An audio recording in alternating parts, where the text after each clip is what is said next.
Baik, terima kasih banyak Ibu Dia atas kesempatannya dan waktunya. Siapa Terima lanjutnya? kasih juga Aha. untuk Profesor Badeni. Ini saya izin share screen.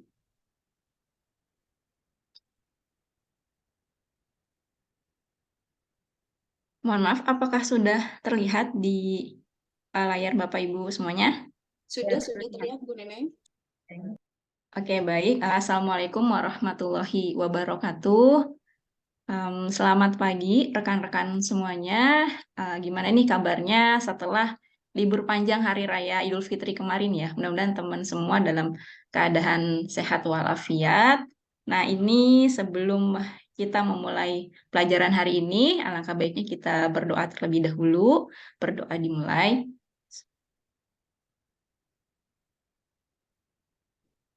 Berdoa selesai. Nah, ini eh, materi hari ini yaitu terkait dengan tegangan dan regangan. Nah, sebelum kita memulai perkuliahan, ini saya ada sedikit pantun untuk rekan-rekan semuanya.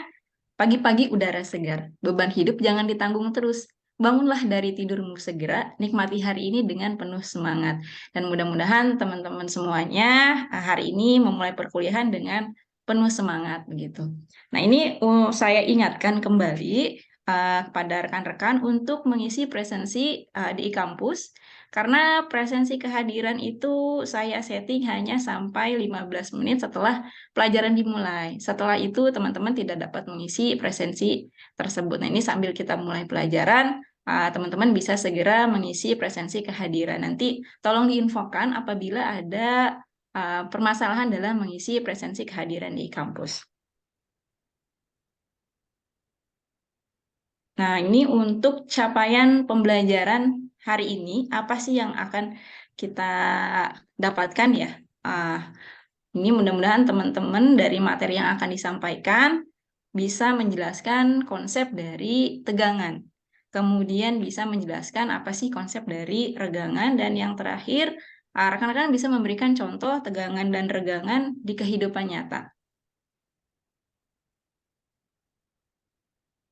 Untuk agenda hari ini, apa saja yang akan kita lakukan dalam pembelajaran tegangan dan regangan? Nah, ini yang pertama, kita nanti akan mengamati sebuah video singkat.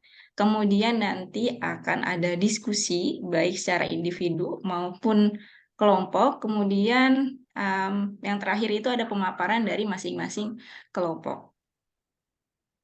Ini untuk video pertama, rekan-rekan boleh langsung mengamati videonya. Nah, ini ada sebuah permainan ya. Pasti rekan-rekan udah nggak asing lagi atas permainan yang ada di video ini karena cukup terkenal ya pada saat itu ya untuk permainan seperti ini. Ini boleh diamati.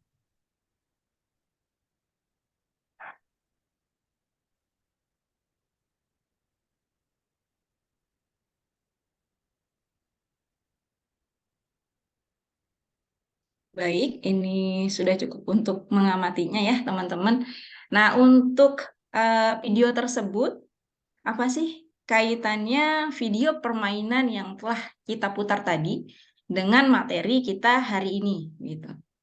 Ada yang bisa menjawab teman-teman di sini? Mungkin Bu Indri mau jawab hubungannya dengan materi yang akan disampaikan hari ini dengan video permainan Angry Bird tadi.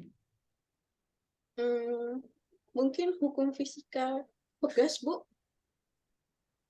Gimana Bu Indri? Hukum fisika tentang pegas, Bu.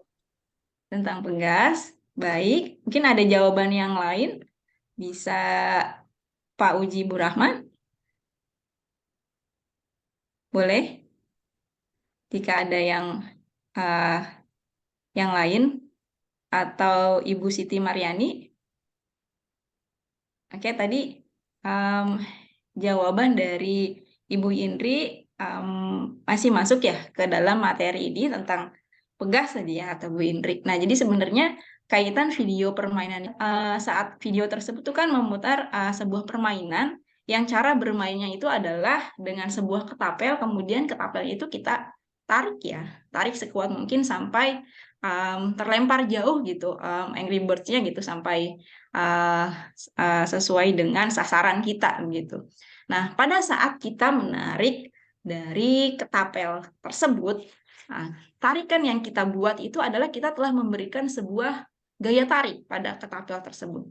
Nah, kemudian gaya tarik yang kita buat terhadap karet di ketapelnya itu adalah merupakan salah satu contoh tegangan. Karena hari ini kita akan belajar materi tegangan dan regangan. Nah, kemudian dari kita menarik karet tersebut, ada perubahan struktur karet, mungkin bisa istilahnya tuh melar ya gitu, atau berubah bentuk gitu, jadi panjangnya tidak seperti panjang semula. Nah, perubahan bentuk akibat dari gaya tarik yang kita kasih ke tapel tersebut, nah itu bisa kita sebut dengan yang namanya regangan. Oke, baik. Nah, jadi dari pertanyaan yang pertama, diharapkan teman-teman sudah mengerti ya, apa itu secara singkat tegangan maupun regangan dari contoh video permainan tadi. Kemudian apa sih yang bisa kita pelajari dari video permainan yang sudah diputar? Ya, ada yang uh, mau menjawab atau mungkin bisa raise hand atau di kolom komentar juga boleh, teman-teman.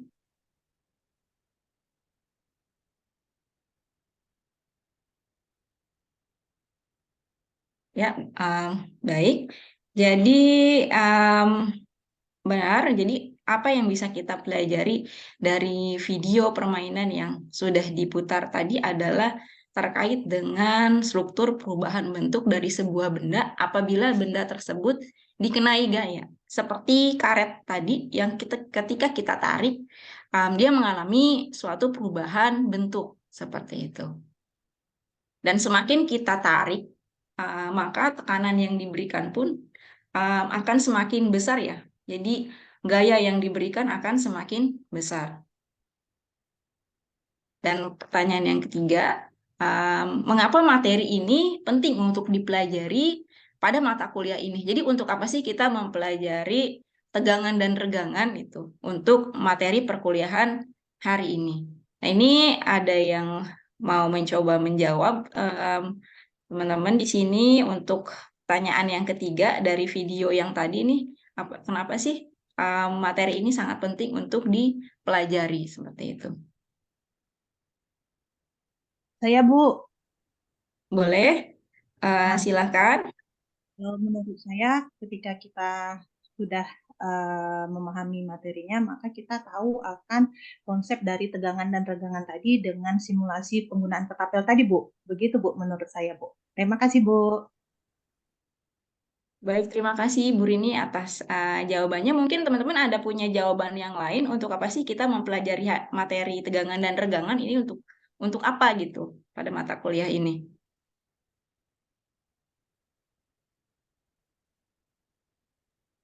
Saya Bu, biar tahu batas ambang suatu alat atau bahan sampai mana kita bisa memberi tegangan maksimal kayak gitu. Jadi ibarat kata kalau kita bikin apa punya tas, kalau tasnya tegangannya beratnya banyak, jadi nanti tasnya cepet putus Bu. Kayak gitu mungkin ya Bu ya.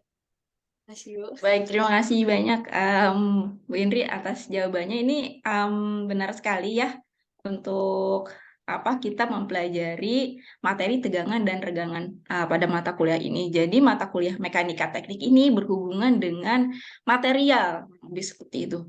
Apalagi di program teknik industri, apabila misalnya kita nantinya ingin merancang suatu produk atau apapun, kita harus tahu dulu kekuatan dari material tersebut.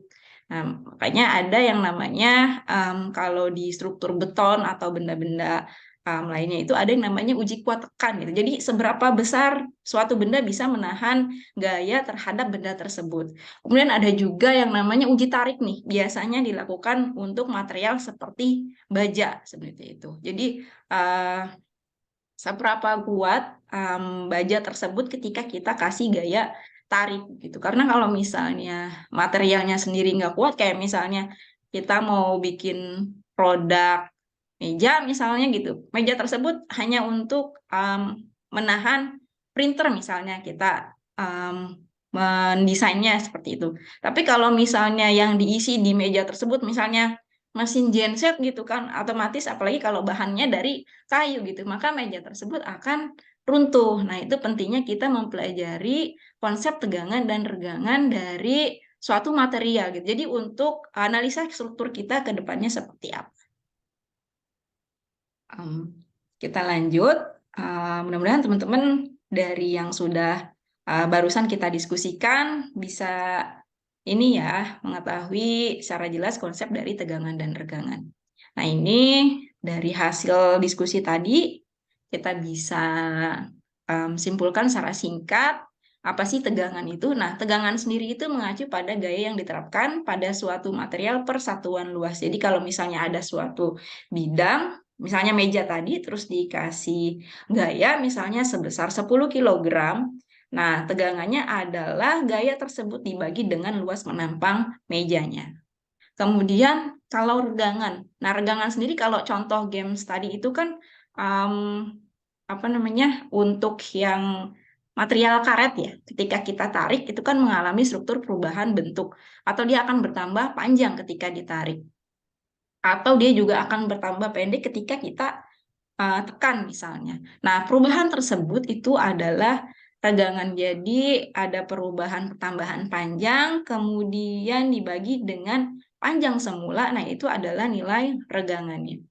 Nah, regangan sendiri tidak memiliki satuan karena satuannya sama-sama perubahan panjang itu adalah meter dibagi dengan panjang semula meter, jadi dia tidak punya satuan. Nah, ini ada lagi tadi diskusi individu, teman-teman terkait pemahaman tegangan dan regangannya seperti apa konsepnya. Kemudian ini kita ada diskusi kelompok. Nah, ini ada 3 gambar di sini ya, teman-teman. Ini buatlah kelompok. Jadi, teman-teman tolong buat kelompok. Satu kelompoknya 3 orang. Nah, ini boleh nanti saya pilihkan kelompoknya, sudah saya tetapkan. Kemudian apa yang dapat kita ketahui dari ketiga gambar di atas nih. Ini bahan untuk diskusi, untuk berkelompok. Nah, kemudian buatlah rumusan tegangan dan regangan dari ilustrasi ketiga gambar di atas. Kemudian hasilnya nanti teman-teman paparkan hasil diskusi ke depan kelas. Kemudian diskusi disampaikan oleh seluruh anggota kelompok. Jadi nanti tidak ada anggota kelompok yang diam saja seperti itu. Nah, kemudian nanti masing-masing kelompok, setiap kelompok diperbolehkan bertanya kepada kelompok yang memberi paparan. Jadi nanti ada sesi tanya jawab antar kelompok satu dengan kelompok lainnya. Nah, ini waktu kelompoknya itu 15 menit untuk diskusi. Nah, sebelum teman-teman duduk secara berkelompok, ini akan saya bagikan kelompoknya ya, teman-teman, kelompok 1 sampai dengan kelompok 10 ya. Jadi karena total di kelas ini ada sekitar 30 orang.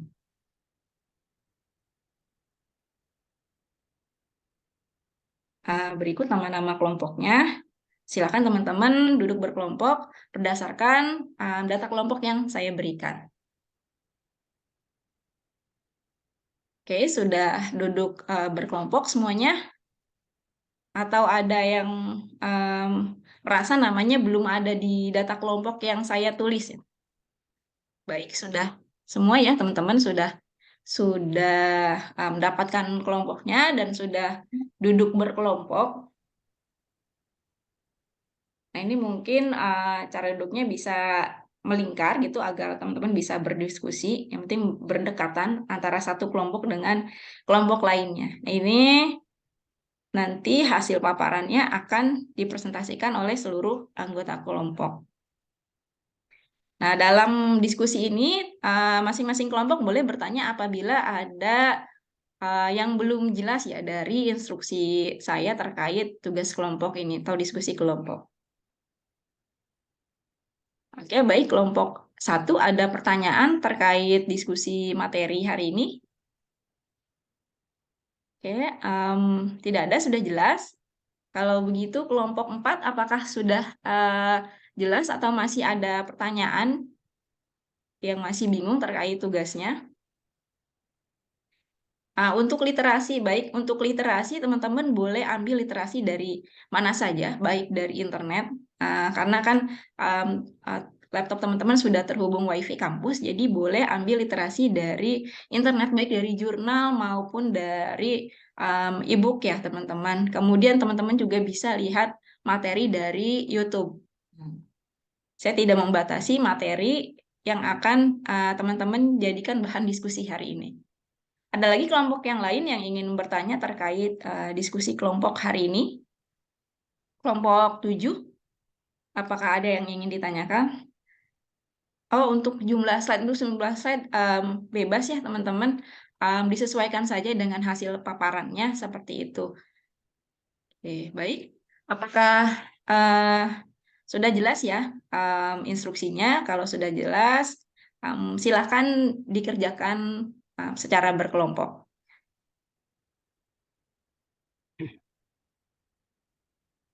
Apakah sudah selesai semua untuk hasil diskusi kelompoknya? Baik, ini untuk kelompok yang maju lebih dulu. Ini saya bisa ada aplikasi ya, aplikasi Wheel-nya. Nanti saya putarkan, kemudian teman-teman yang kelompoknya tertulis dalam aplikasi tersebut bisa langsung maju ke depan. Baik, saya putarkan dulu. Oke, ternyata yang keluar kelompok 3, boleh kelompok 3 maju ke depan. Silakan paparkan materi hasil diskusinya. Nah, ini terima kasih kelompok 3 yang sudah memaparkan hasil diskusinya. Dari kelompok lain, apakah ada yang ingin bertanya terkait hasil analisa dari kelompok 3?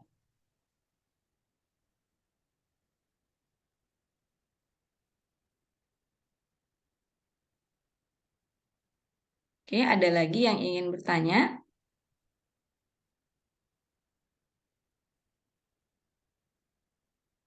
Ya, terima kasih untuk teman-teman yang sudah berpartisipasi untuk presentasi kelompok hari ini. Jadi terkait apa sih yang bisa kita ketahui dari ketiga gambar yang ada di presentasi ini. Nah, ketiga gambar ini menunjukkan gambar yang pertama yaitu terkait beberapa tegangan ya. Ada tegangan tarikan dan geser. Jadi kita bisa ketahui dari gambar yang pertama itu ada jenis-jenis tegangan. Nah, ini ada tegangan tarik, di mana ada sebuah benda atau bidang ditarik oleh suatu gaya. Nah, ini menunjukkan adanya tegangan tarik. Kemudian gambar yang kedua menunjukkan adanya tegangan tekan, dan yang ketiga menunjukkan adanya tegangan geser. Nah, jadi dari gambar ini kita bisa tahu ya ada beberapa jenis tegangan. Pertama tegangan tarik, tegangan tekan, kemudian ada tegangan geser. Kemudian ini kita lanjut ke gambar yang kedua. Ini ilustrasinya adalah suatu benda. Ini bisa mungkin bentuk pipa atau tadi besi baja tadi ya. Kemudian bisa juga tambang atau karet tadi yang kita tarik atau kita berikan suatu gaya tarik ya. Jadi mengalami perubahan bentuk atau perpanjangan dari yang L-nya ini adalah panjang semula, kemudian ditambah dengan delta L atau perubahan panjangnya. Nah, dari sini gambar yang berikutnya yang ada di bawahnya. Nah, ini apabila dikasih tegangan ini adalah kita bisa tahu ya, karena dari materi di slide sebelumnya, tegangan itu adalah gaya persatuan luas, maka dirumuskan tegangan itu sama dengan P per A. Nah, ini jadi kita udah tahu apa tadi? Kita udah tahu jenis-jenis tegangan, terus kita juga udah tahu rumus tegangan. Nah, kemudian sekarang yang ketiga. Ini ada struktur balok dengan tumpuan sederhana sendi Samaro seperti di pertemuan kelima kita sudah pelajari. Nah, apabila struktur balok ini diberi beban, nah kita bisa ilustrasikan beban tersebut kepada struktur baloknya. Jadi di sini ada garis putus-putus, itu merupakan bagian atasnya yang kena kanan, terus garis putus-putus paling bawah itu karena di atasnya dikasih tekanan, yang bawahnya akhirnya ketarik seperti itu. Kemudian di sini ada garis warna hijau, ini adalah garis netra. Nah, jadi kita bisa tahu apa tadi jenis tegangan, rumus tegangan, dan perilaku tegangan terhadap sebuah penampang balok. Kita lanjutkan. Nah, ini untuk kesimpulan tadi dari diskusi kelompok ya. Kita tahu rumus tegangan itu adalah gaya persatuan luas. Nah, ini bisa diasumsikan bisa F gaya atau P ya, gitu. Dengan satuan untuk tegangannya sendiri Newton per meter persegi itu berasal dari F-nya gayanya satuan Newton dengan luas penampang meter persegi sehingga satuannya Newton per meter persegi. Dan kemudian yang kedua itu adalah rumus regangan. Regangan disimbolkan dengan lambang epsilon, dirumuskan dengan tadi ya, karena regangan itu perubahan bentuk, jadi delta L itu perubahan panjangnya dibagikan dengan L, seperti itu.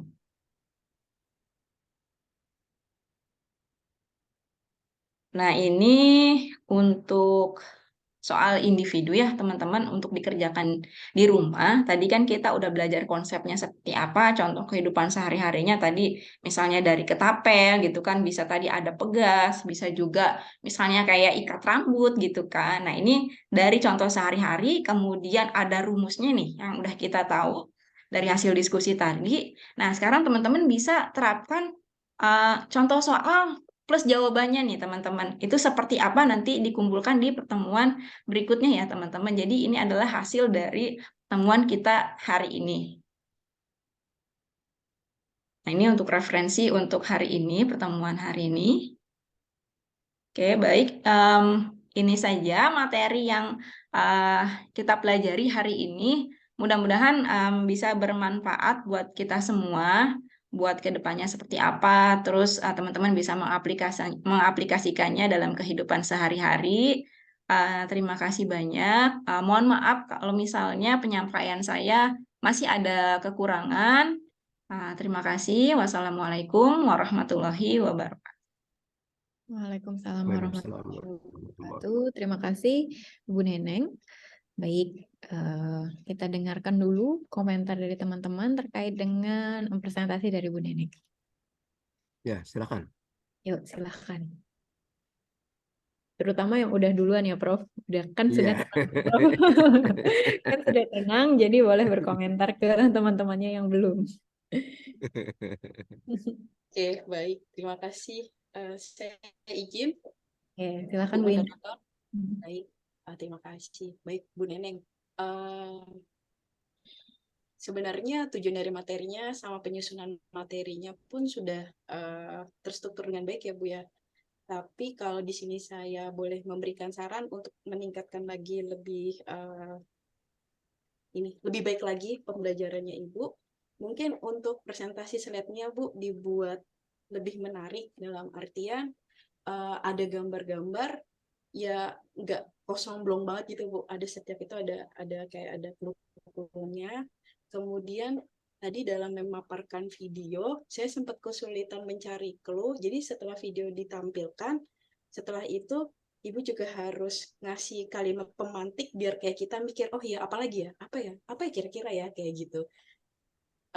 Lebih diperjelas lagi. Mungkin kan karena ini basic science ya, pasti kemampuannya anak-anak dalam berpikir itu masih rata-rata masih dasar ya. Jadi memang kita sebagai dosen kalau buat yang semester awal itu harus banyak ngasih pertanyaan-pertanyaan clue yang benar-benar relate banget sama kehidupan mereka gitu biar dia nyampe ke pesan yang ibu mau gitu sih Bu dari saya tanpa mengurangi rasa hormat ya Bu.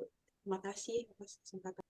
Baik, terima kasih banyak Bu Indri atas masukannya ya, itu bermanfaat sekali buat saya. Jadi mudah-mudahan ke depannya presentasi saya lebih menarik gitu dan bisa materi-materi yang diberikan itu bisa lebih mudah dipahami oleh mahasiswa seperti itu. Baik, terima kasih Bu Neneng. Ada lagi teman-teman yang lain? Silakan. Ya, silahkan.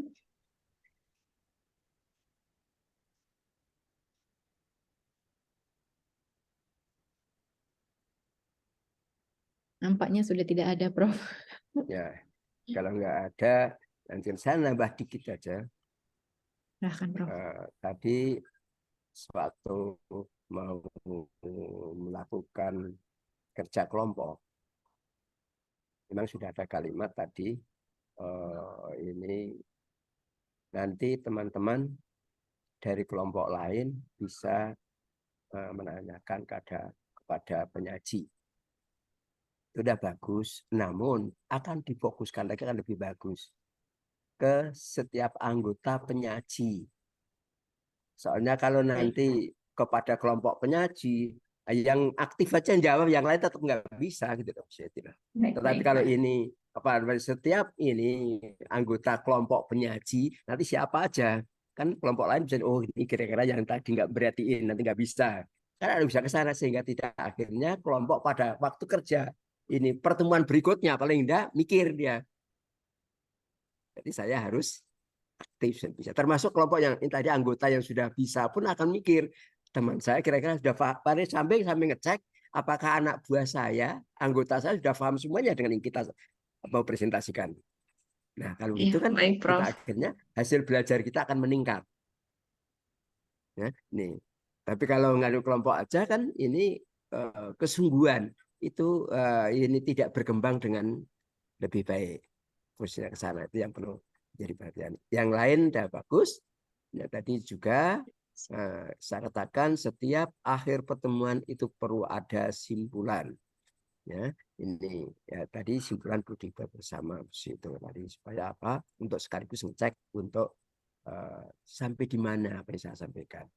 Jadi akhirnya pada pertemuan berikutnya poin mana yang perlu saya tekankan kembali, perlu saya ulas kembali sehingga bisa sambung dengan materi berikutnya. Itu yang penting perlu dilakukan. Kemudian tadi ada kata kesimpulan. Nah, ini nanti orang bahasa Indonesia protes itu. Yang benar simpulan, bukan kesimpulan. Ya, ini karena kata ini kesimpulan itu menuju proses belum berakhir. Kalau simpulan itu ikatan dari berbagai informasi. Ini loh intinya kesimpulan dari kata simpul. Simpul kan ikat. Kata dasarnya kan simpul, ikat. Nah, simpulan itu ikatan. Semuanya itu diikat jadi satu. Inilah simpulan, bukan kesimpulan. Kesimpulan menuju proses. Itu kata orang bahasa Indonesia gitu. Ya. Nih. Terus saya juga dapat informasi bukan waktu saya kuliah S1 dulu, bukan. Namun saya waktu saya ikut pelatihan tahun 94, kalau saya kurikulum 94. Walaupun bukan saya yang ikut, tapi ada ini apa instrukturnya, nah, negur gitu. Nah, ternyata setelah saya pulang ke sini, dosen-dosen dari saya ketemu Profesor Sarwit Sarwono ini, ya benar gitu Pak Fri, nah, gitu katanya. Saya jadi mantap. Ini karena apa? Kita pendidik itu harus bisa menjadi contoh, bukan memberi contoh. Ya, kalau memberi contoh itu mudah. Seperti Pak ini loh yang ahli ini, tapi di sendirinya sendiri nggak pernah melakukan. Ini jangan harap anak didik kita ngikuti apa yang kita lakukan. Pasti anak didik kita akan ngomong, ah ibu, om du, omong doang. Terutama pada mahasiswa S1 atau semester bawah, atau masih SLT apalagi. SLTB. Biasanya kalau kita. Pak guru itu om du, omong doang. Dia merintahkan sesuatu, namun dirinya di sini nggak melakukan. Nah, itu perlu menjadi perhatian. Sama dengan pelajaran agama, dengan agama Islam, maaf kalau ada yang lain, tapi intinya sebenarnya saya pernah baca dalam kitab di ini apa namanya di kitabnya orang Hindu, orang Buddha. Saya juga pernah belajar perbandingan agama ini termasuk ya, Injil di situ. Sebenarnya adalah sama, kita harus bisa menjadi contoh, bukan memberi contoh. Kalau memberi contoh seperti dia ini, kalau dia nggak lakukan, jangan harap lagi kalau bentuk karakter. Tidak akan tertentu. Pada tujuan pendidikan kita utama adalah bentukan karakter. Seperti hanya Australia menyatakan matematik bisa diajarkan setengah semester bisa. Namun karakter belum tentu. 2 tahun belum tentu terbentuk. Bahkan 6 tahun ketika SD belum tentu terbentuk. Itu kata para guru di ini apa namanya di Australia. Sewaktu saya ikut short course ke Australia tahun 94 di sana itu. Ini sampai ke sana. Itu komen mereka, instruktur saya waktu ikut short course di sana. Ini jadi di Australia utama tekan adalah karakter. Pinter namun karakternya jelek. Ini. Nah, istilahnya ini pinter Ya, karakternya jelek ya hanya ini pinter pelakon ini, tapi korupsinya juga pinter karena karakternya jelek, tidak peduli dengan orang lain. Ya, sama dengan kiai ngomong pinter ilmu agamanya pengetahuan aja, tapi tidak menjadi imannya, maka ya masih banyak ikut korupsi juga. Nah itu tugas kita kan menunjuk karakter supaya pinter dan punya berkarakter yang menjadi eh, perhatian kita. Ya, ini saya kira tambahan itu saya dilanjutkan. Oke, baik. Terima kasih Prof. Badeni. Kita lanjutkan ke peserta selanjutnya.